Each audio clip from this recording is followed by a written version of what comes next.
The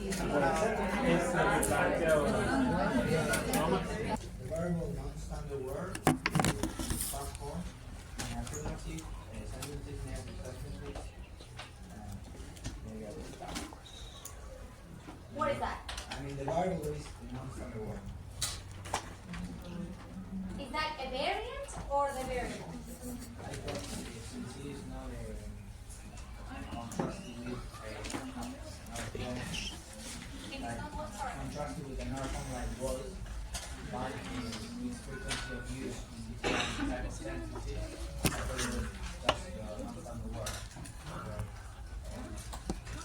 But the thing is, when you see any point here, you see 20%, for example, 20% of use of non-standard word, that means that the 80% that remains is what?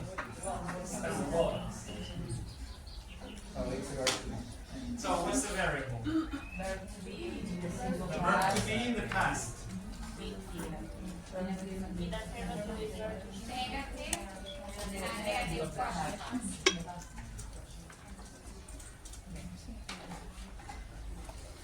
Right. So what you see in the graph is the results for one variant of the variable.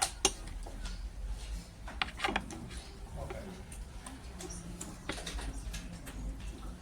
Oh. So now we know that which is the standard variant. Okay. And the non-standard variant is where. Good. Very good.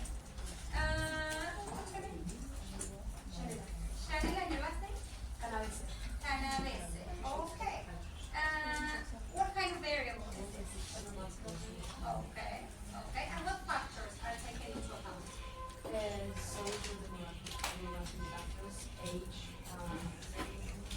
Age. Because we have right. Age. So And even if you're not taking into account the male, the frequency is not. right, because we cannot compare the frequencies found for women with the frequencies found for age. But is there any other factor that we need to account besides social factors, linguistic factors, or internal factors? Right? The context of the sound. Right. Careful with the word context because it can mean anything. The Many different- grammatical construction. Right. Grammatical constructions. Right. Type of clause. Exactly. First part. Affirmative, negative, negative question. Okay. Now, next to Janet, no, is Sophia. Now, if you consider the pattern for the use of the non-standard where in affirmative clauses, what do you find? Is there a case of changing program? Why not? Because all the different age groups remain at 0%. Yeah. So there is no increase nor decrease. Okay. So stay. Okay. Good. Good.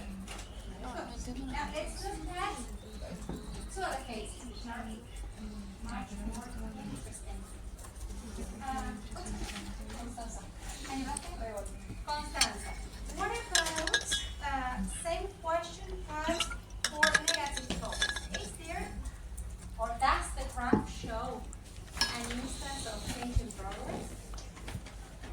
I'm not quite sure if it is, I think it shows that there is a difference in use among the age groups.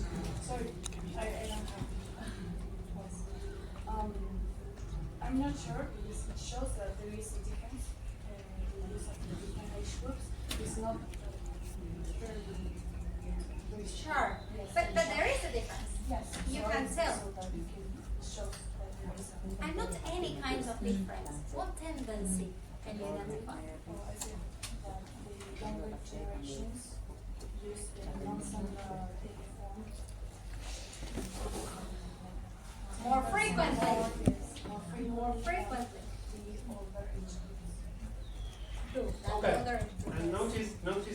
tendency because the tendency is steady in the sense that the youngest age group uses the innovative variant more frequently than the second youngest age group. And the second youngest age group uses the innovative variant more frequently than the third youngest age group, and so on and so forth.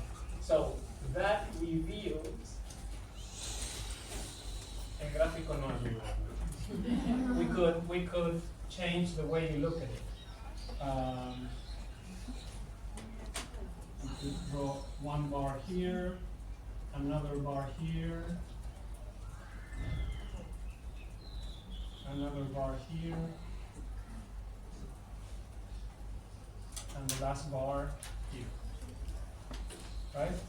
So here, this represents this. Okay?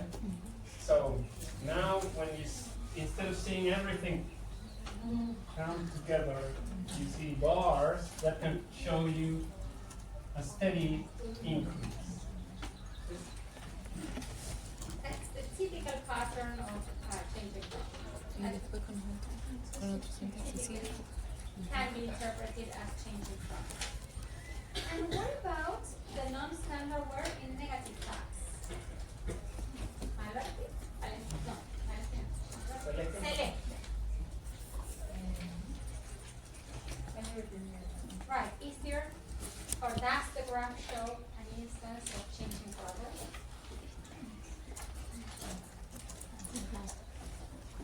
You consider non-standard word in negative class. And for that, you need to look at this.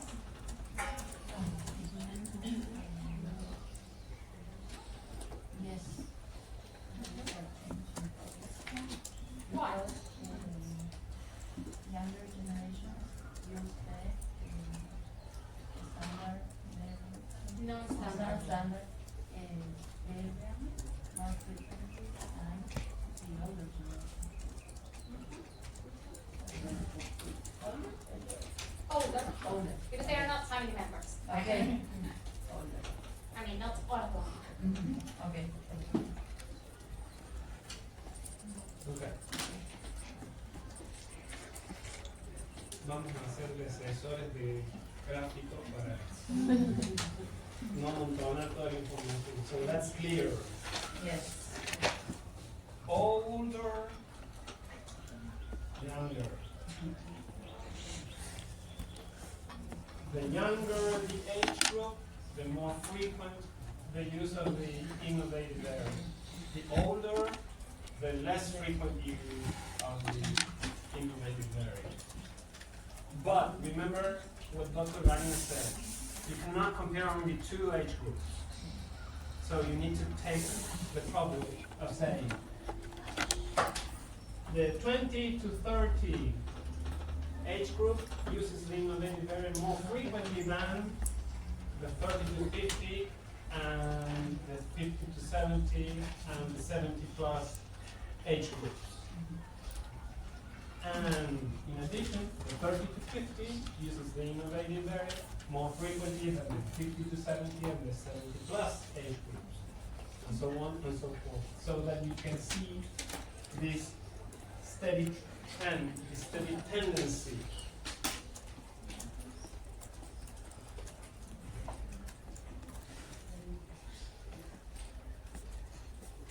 Okay. Time for a break.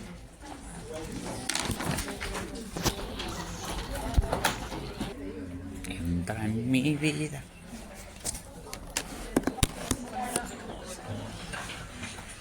Igual a las que son del avión, tienen contenido. O sea, tiene que acá. No me pingue la visa uno porque no entiendo ni.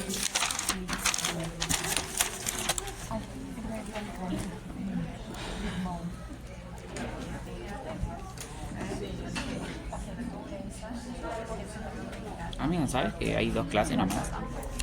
Dos clases de cultura. Una decir de las que tenemos que venir.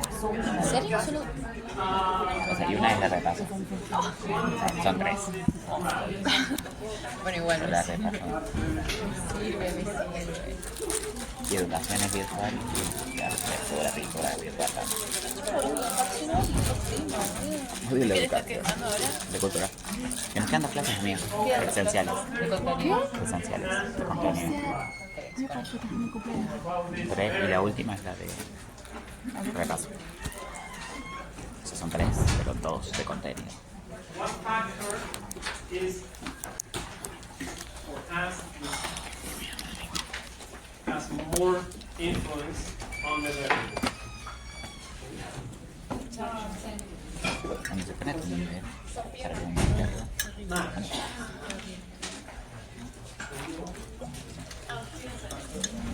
Agustina? Agustina. Okay. Which factor has the most influence? More influence on the variable. Age. Age. Agustina? Solamente de negative questions or en todo el grado.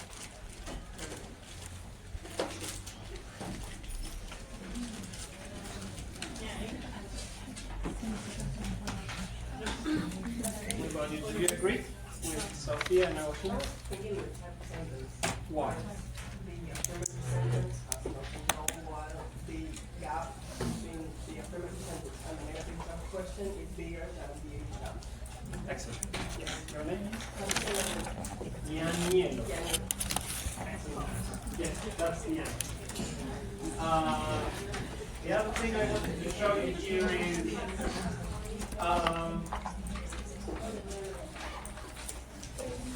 why we interpret that this is a case of a change in progress. The assumption is that these young women who are now in their 20s will retain the frequency of use, this high frequency of use of the non-standard word till they grow older. And these young women who are in their 30s and 40s, see, I'm calling them young women, they will retain their high frequency use of non-standard word, not as much as the 20, 30-year-olds, but they will keep using non-standard word in negative question tags when they become less young, older, and so on and so forth, right? Is that a fact? We don't know. That's why social linguists usually carry out what other kind of study to verify if their inferences are correct. Real-time. A real-time study. So probably this was carried out in 1998. So probably in 2010, Sanitaria Monte can go back to the same community, record women using these sort of question tags, and she can say, well, my inference was right, or this was just a passing fashion. The women reverted their use of non-standard word, they went back to standard words, and that's it. Okay? So, in this unit, in your reading materials, what you see is cases of change in progress, and as Dr. Karina said, change in progress may eventually lead to the completion of the change, meaning, for example, in negative question tags, with the pronoun it, these women, or probably in the whole community, is not used anymore. The question tag wasn't it or was it disappeared. And the only option that remains is weren't it. So that may be a case. One possible outcome. Another possible outcome is that this increase eventually stabilizing. And we're still fluctuating between the two alternatives. So the change is never completed. Exactly. And maybe the variable that now is unstable, maybe in the future becomes stable. So there are all sorts of outcomes. The interesting thing is that with synchronic data, social linguists can infer whether there is a change going on in time. You had some questions.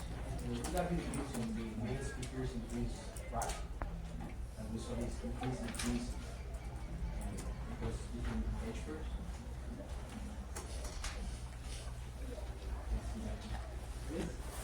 What's the question again? If that would be the case in this case, that increase stabilizes we see different fluctuations. Oh. No, but this is also a change that is still going on. In many speakers, the thing is, we discussed this in the break with Dr. Galina. The author here claims that male speakers are also involved in the change that is going on. You see that if there is this decrease here, the youngest age group also exhibits an increase. Probably we need another younger age group here to make sure if that is the case. The author didn't provide data about that. But her argument was that male speakers were running parallel to women. So when you put them all together as a community, the non-standard was, in this context, was increasing. So we will talk about age grading in that case. Okay, let's talk about age grading. Mira, voy a anotar acá age grading, pero antes vamos a hablar de las preguntas. ¿Cómo?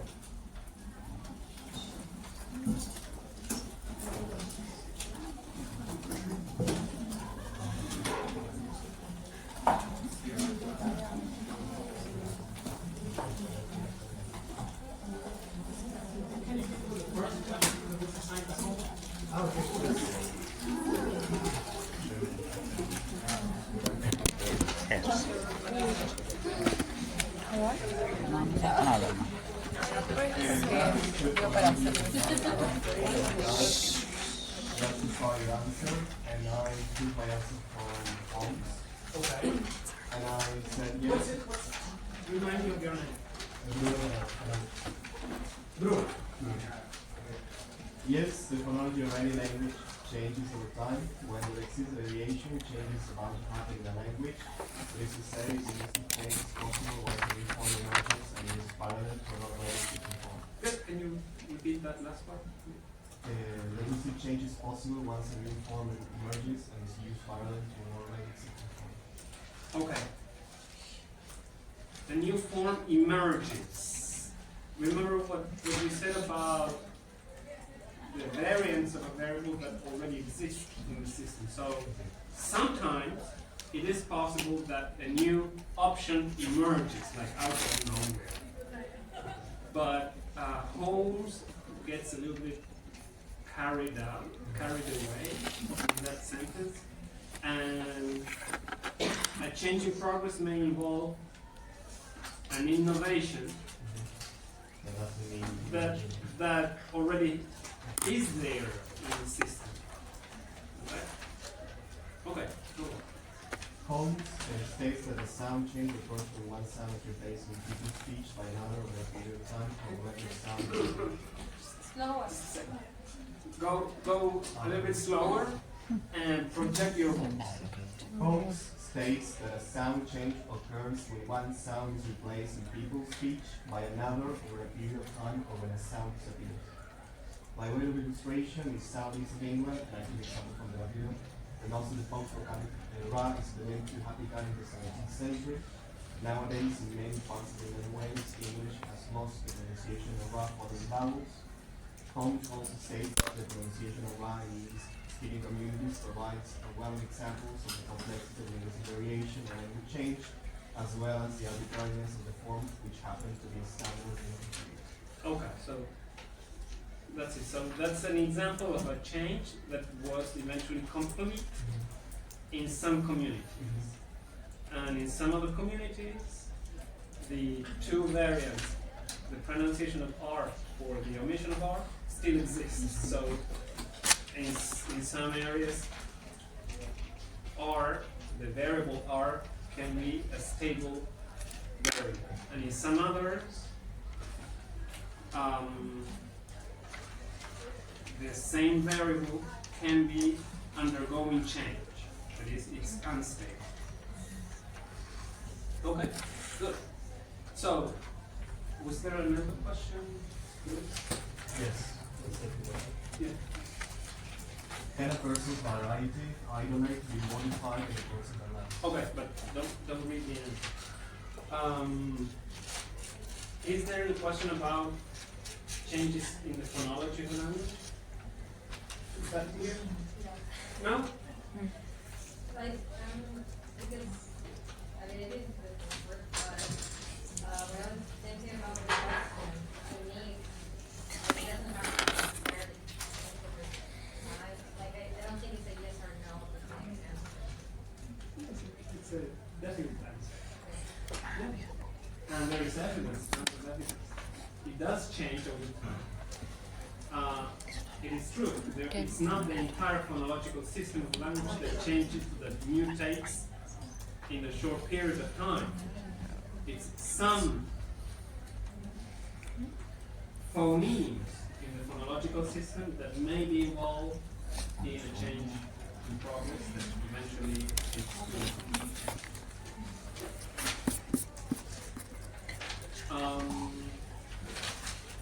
what about the grammar of a language? Can the grammar of a language change over time? The speaker perceives it as a lexical.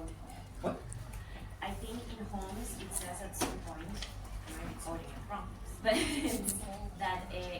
that grammar tends to change whether if the speaker perceives it as like a lexicon, as like an item, something like that. Valeria? No. Valeria. But in Meyerhoff's chapter. No. Well, listen, Valentina. We already agreed on the fact that the phonology of a language changes. Yes. Can the vocabulary of a language change? Of the speakers. The vocabulary of a language. Yes. Yeah. Yes. Which of the two do you think changes faster? Vocabulary. Why? Why does the phonology of a language, I agree with you, but why does the phonology of a language take more time to change than the vocabulary of a language? I was thinking about inventions, so every time something new appears, you need a new word to refer to that product, for example. So that's easier to incorporate a new word into the. It's easier to incorporate a new word into the lexicon than to change the pronunciation of words that already exist. Why? Phonology is a closed system. Phonology is the closed system. What do you mean by that? That we don't add new sounds to it. Speech sounds. Speech sounds. We coin words, but not phonemes. Okay.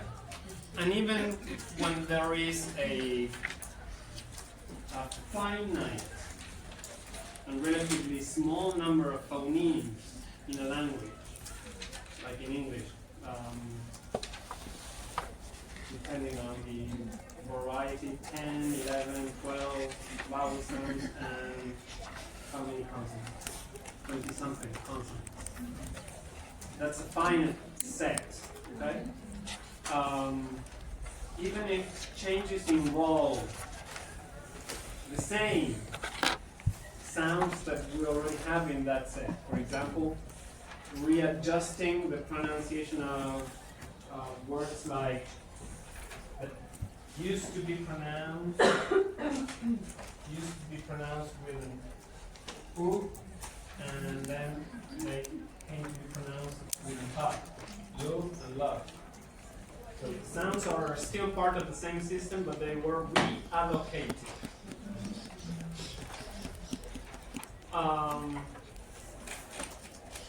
Even if that is the case, the changes take long. Why?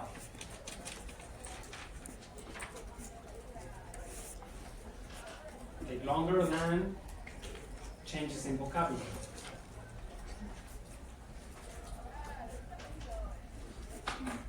Is it related to how speakers have internalized the pronunciation during the period we discussed, the critical period? No. It has to do with what happens if the speaker in a city, the speakers in a given city, do you remember your pronunciation lessons?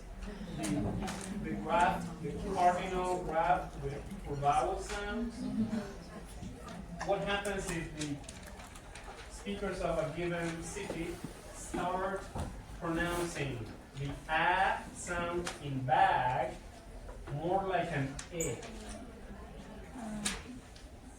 And they start, instead of saying bag, they start saying bag. And instead of man, they start saying man. And then this sound, the sound in bag, needs to move somewhere. Probably towards E.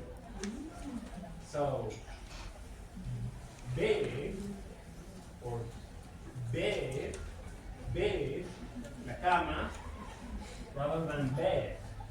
Because this space is already occupied by this, which moves here. And this moves here. And then we need to do something about this. So this domino effect that sometimes takes place in with vowels can affect intelligibility. There is a cost to this reorganization of vowel sounds that we don't have with vocabulary, because you just add the verb to Google to the vocabulary of the community, and you don't need to readjust the meaning of other lexical items. You just add it because, as she said, there is something new in our reality that needs names. Okay, add a new word to that. But in the case of pronunciation, and especially the pronunciation of vowel sounds, changes are taking place in many speech communities. They take very long because those changes may affect the intelligibility, the communication between interlocutors. Yeah. I wanted to ask you about what I said a second ago. It's on page 148 from Meyerhoff. Okay. Do you mind if I read the paragraph? Because maybe I'm misinterpreting it. 148. 48. Okay. It says here, one of the serious findings emerging from panel studies is that non-linguistic variables behave the same across speaker size. As a general rule, a speaker's phonology is more stable than their vocabulary. That's what we were discussing.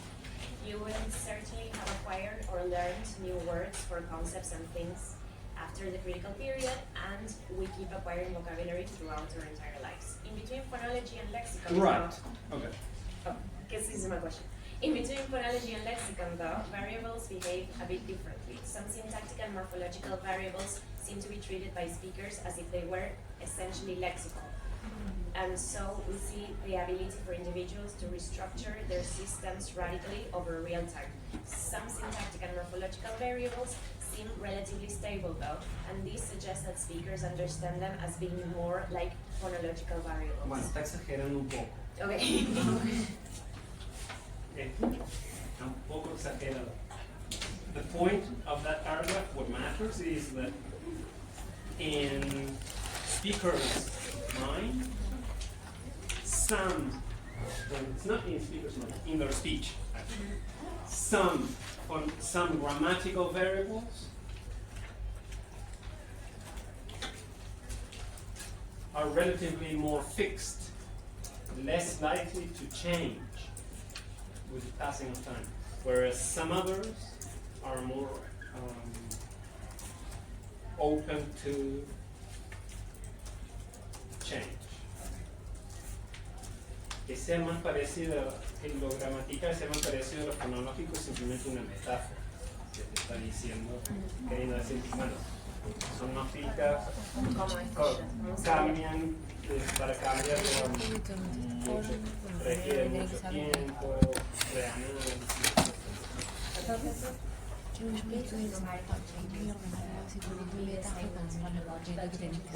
They take a long time to change. Well, that's what that paragraph says.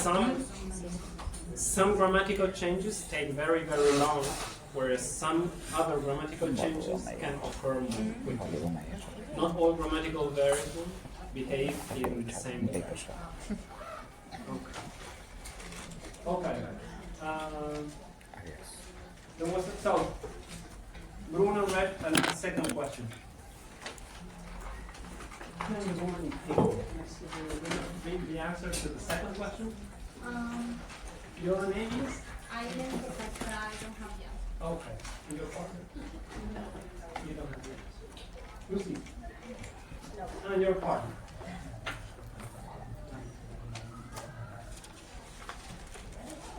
Over here.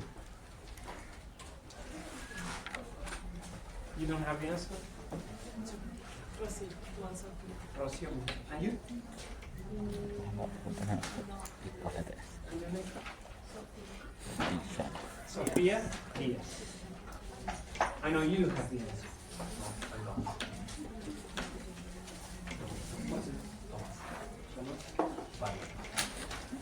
Sophia. Yes, a person's variety can be modified because they interact with other people in the course of their lives. Thus, people are exposed to other varieties which may lead to changes in their identity. Okay, do you agree? So, what do you call the change that takes place in the speech of an individual speaker among times? That's variation, but we are talking about change. Lifespan change. Excellent.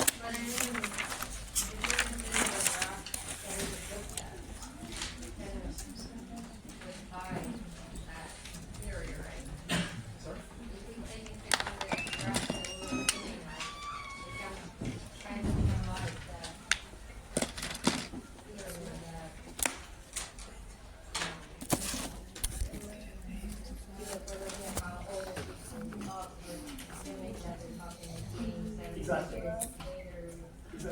That's Armand's point.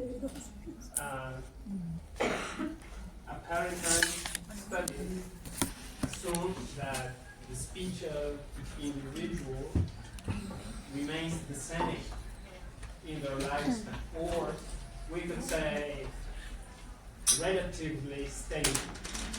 There are features that do change, but on the other hand, the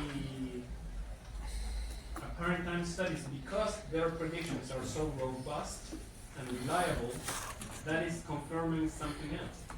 The speech of the individual changes, but not radically. So there are some possibly there may be changes in the phonology of the speaker in their lifespan. Very few. There may be some grammatical changes, very few. Probably they may acquire more sophisticated constructions as if they work with language in their jobs. And for sure they will acquire more vocabulary. But these studies show that the speech of individuals is relatively stable, though there are changes. Some, not many.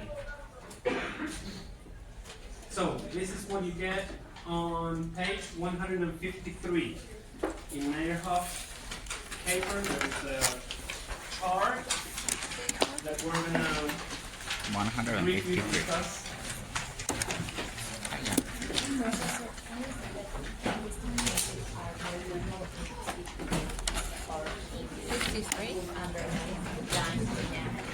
Capaz que no. Say that out loud. No, 53. 53. Okay, Se llama Valentina Leo Leikener has a generalization to share with you, which is pretty accurate.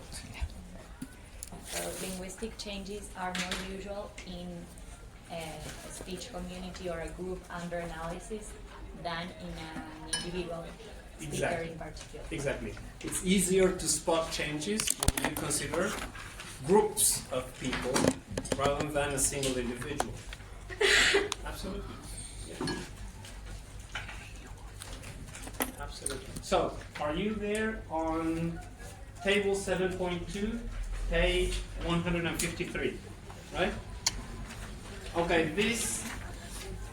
supposedly this is a chart with types of changes. But as you can see, number one, stability is not changed. By definition, if a variable is stable, it is not changing. So you can cross that out.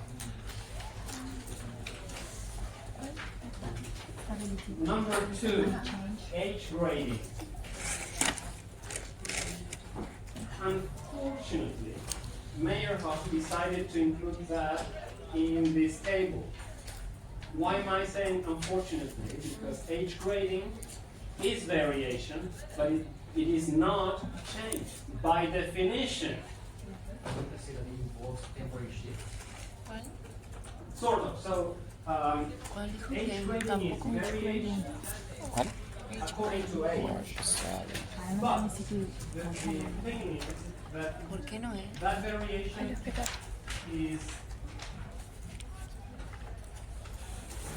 the innovation. Well, I shouldn't talk about innovation because there's no change. But the variant that is more frequently used by a particular age group is not retained.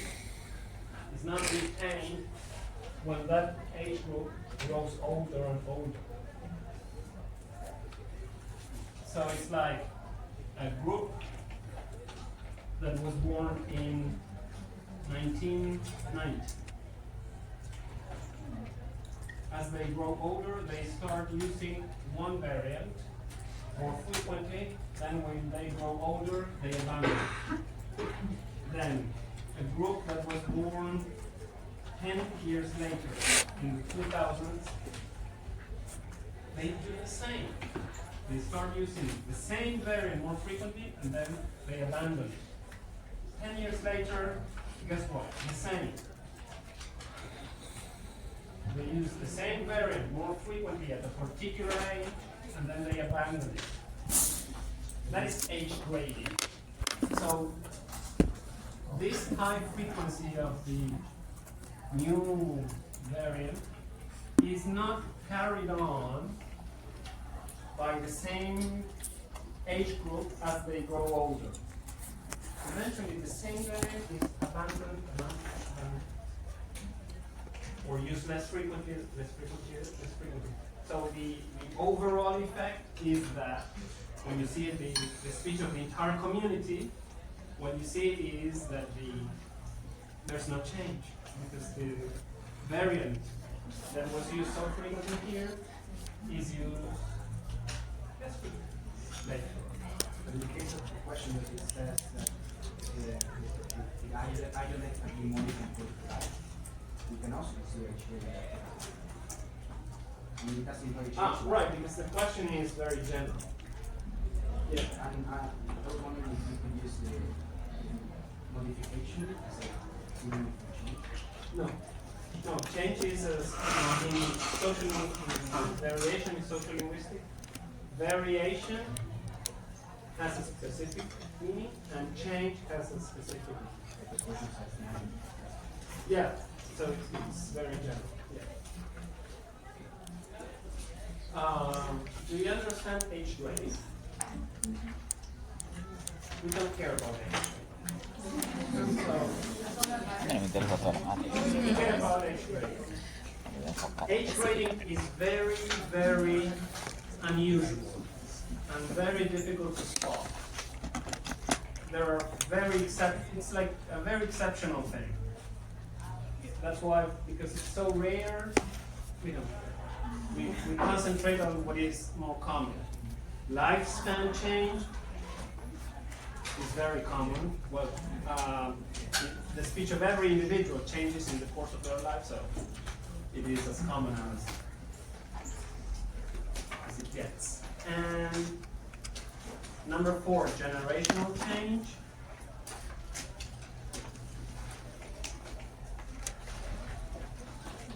That's the sort of change that we've been illustrating in class, in our discussion. So each new generation or each young age group uses the innovative variant more frequently than the preceding generation or age group. Is that clear? Number 5, community-wide change. That is also very exceptional.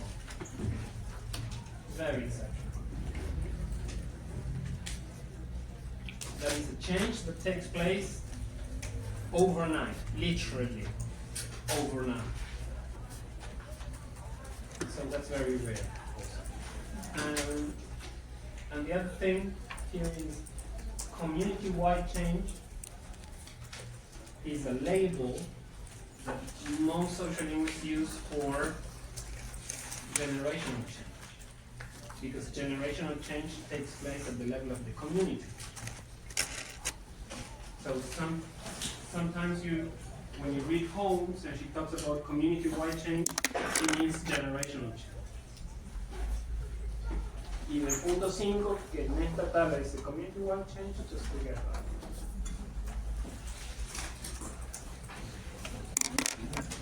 Sí, ¿no? Question. Okay.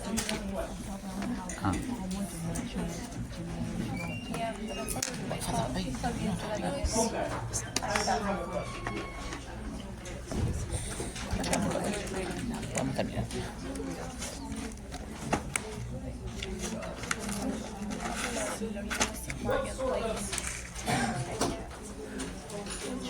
What sort of variants are involved?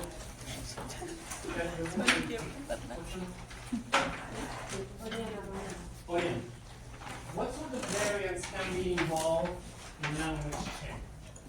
Prestige variants or vernacular variants? Do you understand the difference between them?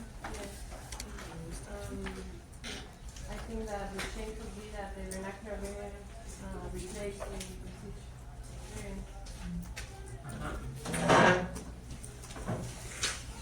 Okay, do you agree?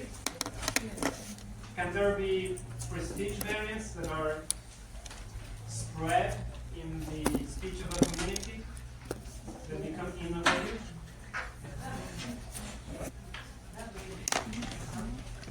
I mean, they're not innovative because it's one, they have more features over standard, right? No, prestige has to do with social evaluation.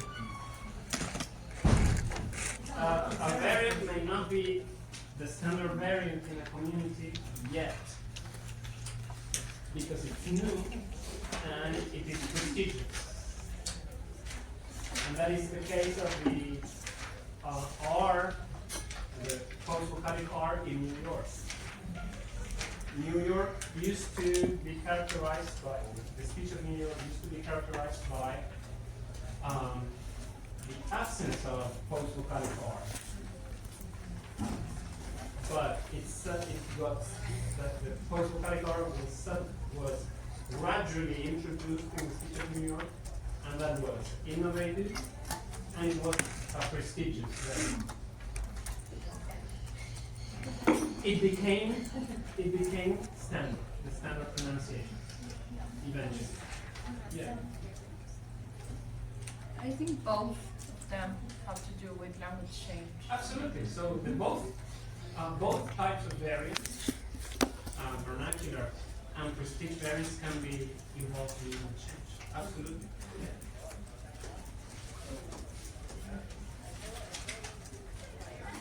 Another question. I have a question. I have a question. Okay. So vernacular is the opposite of prestige, like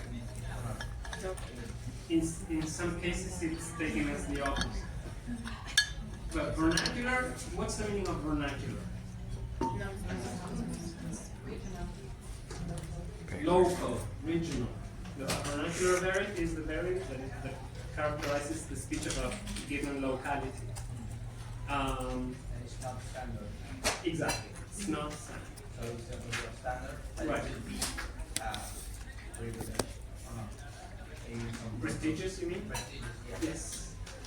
Yeah, it may. So it may be vernacular prestigious. It may have, if the variant is not standard, it may be positively valued by the speakers of a social group or a very local community. Yeah, and that would be a kind of prestige that is not overt but covered. Okay. That's But right. instead of talking about overt and covered prestige, you can just say both. Standard variants can be socially valued, and vernacular variants can also be socially valued, but by different groups. Okay.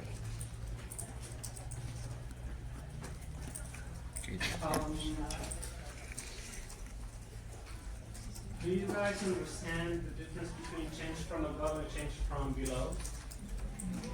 Does that require explanation? Yeah. Okay. Change from above doesn't mean that a change is initiated by the highest social class. And change from below doesn't mean that the change is initiated by the lowest social class. It means a change from above the level of awareness of speakers.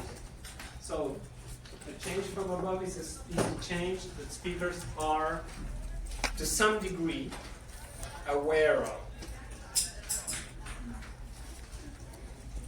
How do social linguists know that speakers are aware of a language change in progress? On the one hand, they can notice if the speakers talk about that change, if the change is a matter of discussion among the speakers. Another way of finding out is to see if the change is involved in style shifting. Do you remember style shifting?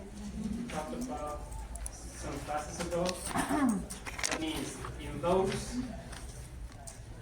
speech activities that are socially important, speakers tend to increase the use of one of the variants. If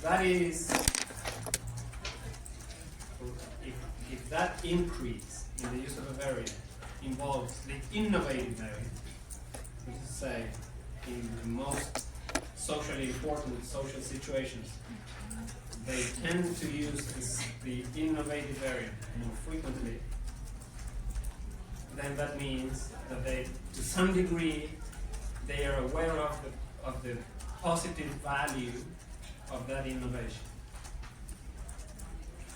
So that's a change from above. And change from below means change from below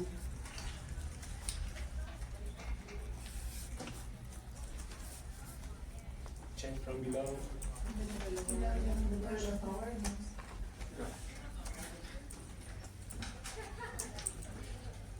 So speakers have no clue whatsoever that their speech is changing.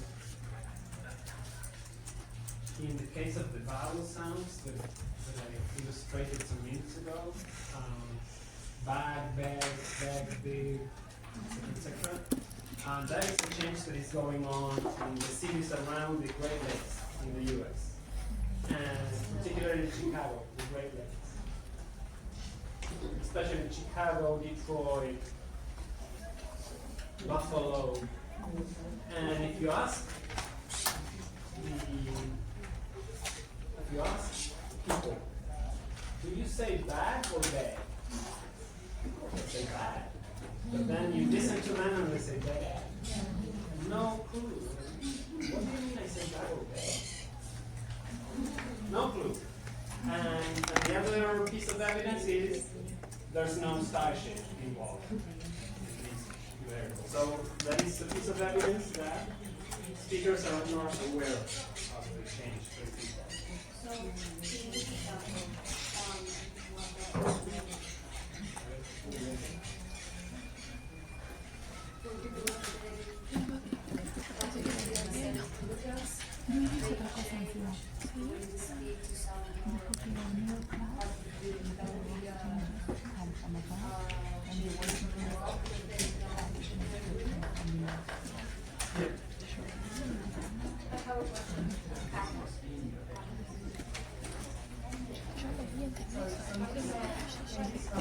in this example, don't mean that they come from a higher stratum of society to a lower one. Right. However, the book poses two meanings. So the second meaning is absolute.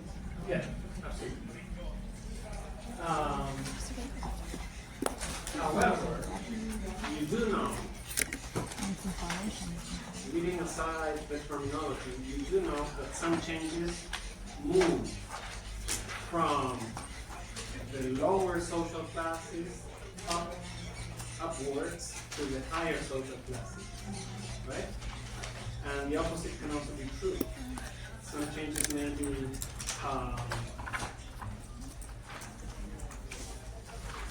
not introduced, but diffused, spread from the higher social classes downwards to the lower social classes.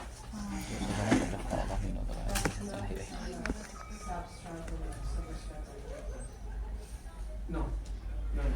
La influencia del sustrato es otra cosa. Tiene que ver con distintas lenguas en contacto.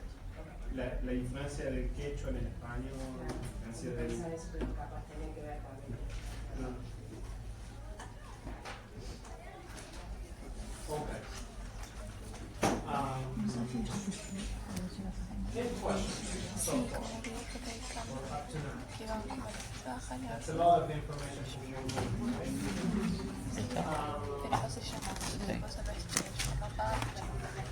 The other thing you need to consider, you have some minutes, is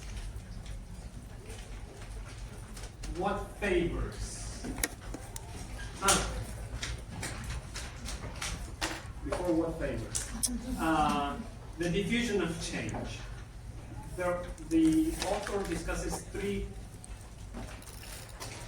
ways in which changes diffuse or spread in a community. She talks about from group to group. That's very easy to understand.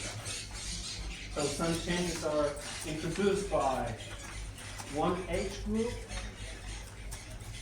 and that is passed on to another age group, to another age group, to another age group, or It is introduced by a social class and passed on to the next social class. So it's introduced by the lower middle class, then that can be passed on to the upper working class, and then to the lower working class section.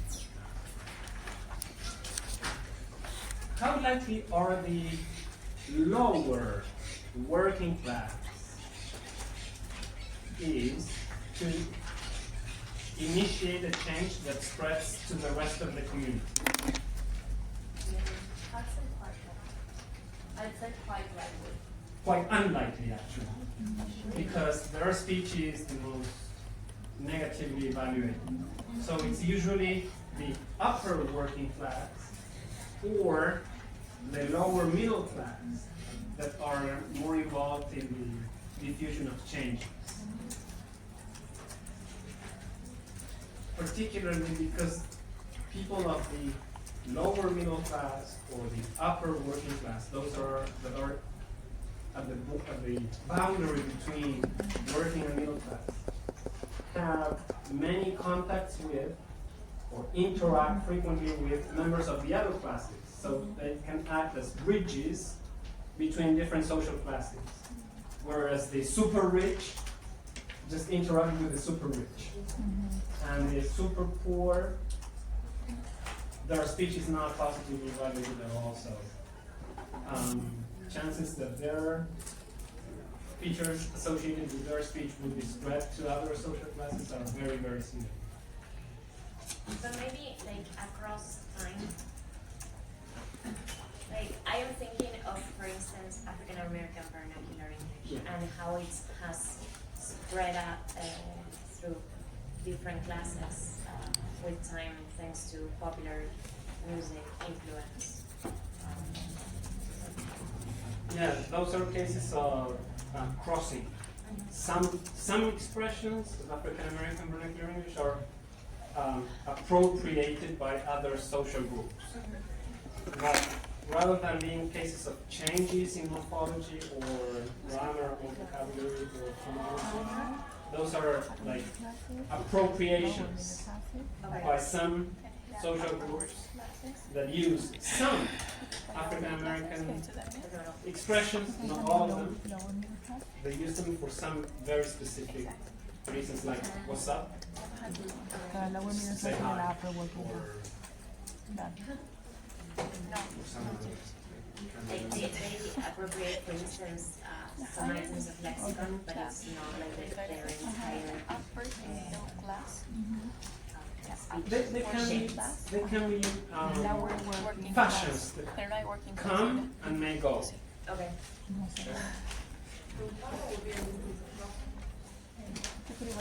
No, that's an instance of actual language change, because many expressions were taken from the languages of immigrants, particularly Genoese, Italian, and they remained in the Spanish. Mother was really widespread from the lower classes where it comes from. Right. Right. So, well, that would be an exceptional case. How something that is associated with the lowest social classes spread to the rest of the community. Yeah. So you understand this, right? So you're saying that doesn't count as expression? So you said that doesn't count as expression? What? Pardon? What they were saying about the Yeah, because it doesn't have a lasting effect like language changes. That's why it has a different name. Then changes from style to style is also easy to understand. So some innovations are introduced in for example, casual style, and then they are gradually spread to less casual style, or vice versa. And then what requires explanation is spread or diffusion lexical diffusion, or diffusion word by word. Lexical diffusion doesn't mean that what is diffused is a new vocabulary item. It may be phonological. It may be morphological. A morphological or particularly phonological change. And the thing is, the innovative phonological change is passed on from one word to another.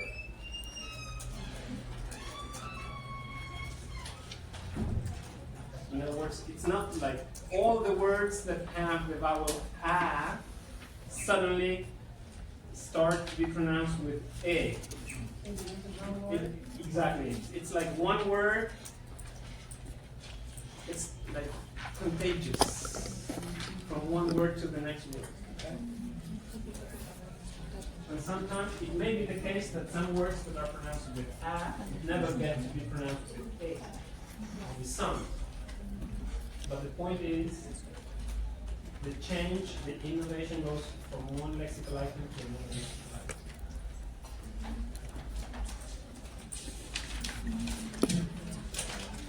Yeah, I was going to ask you,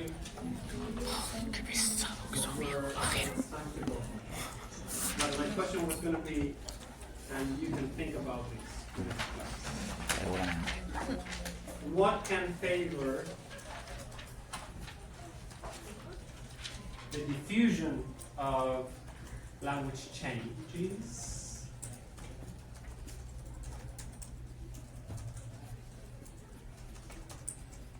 and what can act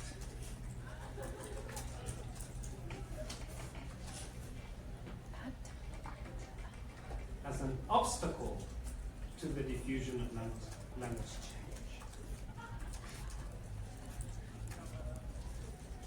To the diffusion. To the diffusion of language. To the diffusion of language change.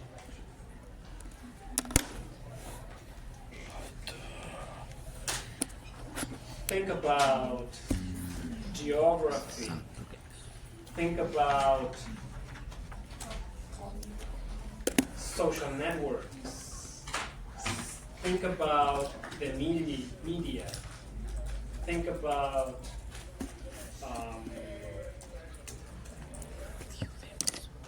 institutions that can play a role in fostering the diffusion of language change, or that can have the opposite function of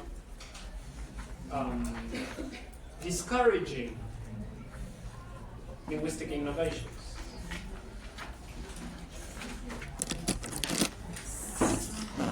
Homework. Envelope, not today, but in the coming days, you're going to find a study guide with questions about one of the upcoming papers. The paper by Joseph Lobianco. It's a paper about language planning. So next time we meet, we're going to deal with Joseph Lobianco's paper and the paper by Fuller and Neiman about language ideologies. Okay? If you have any question about language change, please ask him next.